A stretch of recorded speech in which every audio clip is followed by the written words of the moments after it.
Hello sa inyo! Pagdating sa data, may dalawang super useful na tools na lagi nating ginagamit, ang bar graph at line graph.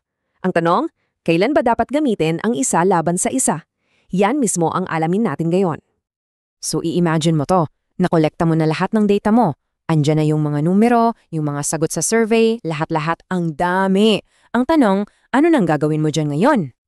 Paano ba natin gagawing, madaling maintindihan yung sandamakmak na numerong yan? Well, dyan pumapasok ang mga graphs. Sila yung mga best friend natin para maging malinaw ang lahat. Isipin nyo na lang, para tayong may hawak na isang special toolkit para sa ating data. Oo, isang toolkit.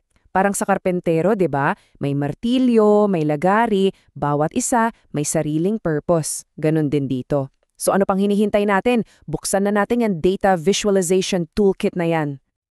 Okay, unang-una nating bubunutin dito sa ating kit. Ito yung siguro pinaka-familiar sa lahat. Ito yung bar graph. So, ano ba tong bar graph? Well, simple lang to. Gumagamit to ng mga bar, pwedeng patayo o pahiga para mag-represent ng data. At yung haba ng bawat bar, yun yung nagsasabi kung gaano karami o kalaki yung value. Gets? Kung mas mahaba yung bar, mas malaki yung bilang. Ganun lang kasimple.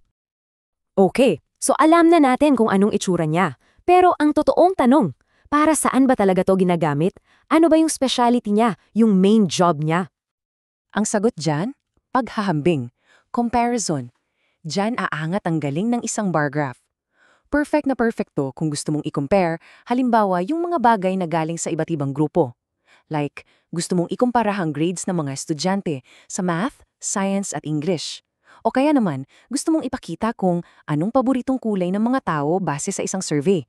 Bar graph ang aabutin mo.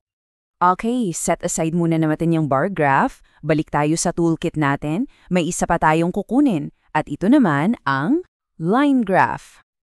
Ang line graph naman, iba ang specialty nito. Ang focus nito ay pagbabago. Specifically, pagbabago over a period of time. Ang ginagawa niya, kinokonekta niya yung mga data points gamit ang isang linya. Para kitang-kita mo yung naging takbo, yung pagtaas o pagbaba ng isang bagay habang lumilipas ang oras. So, kung ang bar graph ay pang-compare ng different groups, para saan naman tong tool na to? Anong trabaho nito? Ito ang para sa'yo kung gusto mong mag-track ng isang bagay. Halimbawa, gusto mong makita kung paano nagbabago yung temperatura sa loob ng isang linggo. Pataas ba, pababa? O kaya gusto mong i-monitor yung benta nyo ng donut araw-araw for 1 week? O di kaya yung pag-akyat ng populasyon sa loob ng 6 na taon? Line graph, yan ang kailangan mo. Anything that involves time? So ayun, kilala na natin yung dalawa, bar graph at line graph. Ngayon, dito na tayo sa pinaka-importante sa lahat. Paano ka pipili? Paano mo malalaman kung alin ang tamang tool para sa tamang trabaho? Okay, eto yung pinakasimpleng rule of thumb. Tandaan nyo to. Kung ang goal mo ay mag-compare ng mga hiwa-hiwalay na kategorya o grupo, gamitin mo ang bar graph. Pero kung ang goal mo ay ipakita yung pagbabago ng isang bagay over time, dun mo gagamitin ang line graph. Ulitin natin. Bar graph for categories, line graph for time. Yun lang yun. Okay, game. Subukan nga natin. Let's say, gusto mong ipakita yung pagbabago ng populasyon sa isang probinsya sa loob ng 6 na taon. Anong graph ang gagamitin mo? Isip-isip?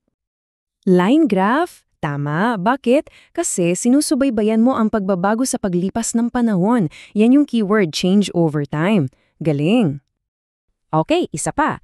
Paano naman kung gusto mong i-compare yung scores ng mga estudyante sa iba't ibang subjects? Math versus science versus English. Anong gagamitin mo dyan? Bar graph. Perfect! Kasi ang ginagawa mo ay nagko-compare ka ng iba't ibang categories, yung mga subjects, di ba? So, bar graph ang tamang-tamang tool para dyan. Ayan na! Kumpleto na yung basic data toolkit mo. May hawak ka ng 2 napaka-powerful na tools para gawing mas malinaw at mas madaling intindihin ang kahit anong impormasyon. So, para i-summarize, ito yung 2 golden rules na kailangan nyong tandaan. Rule number 1, gusto mong mag-compare ng iba't ibang grupo? Use a bar graph. Rule number 2, gusto mong i-track ang pagbabago over time? Use a line graph. Ganun lang siya kadali. So ayun na nga, nasa iyo na yung mga tools, Pero yung pinakaimportante sa lahat ay yung alam mo kung aling tool ang bubunutin mo para sa tamang sitwasyon. Kasi yung tamang pagpili, yun yung maglalabas ng totoong kwento na gustong sabihin ng data mo. Kaya iiwan ko sa inyo ang tanong na to. Ngayong hawak nyo na ang mga tamang kasangkapan, anong kwento ang handa ng isalaysay ng data ninyo?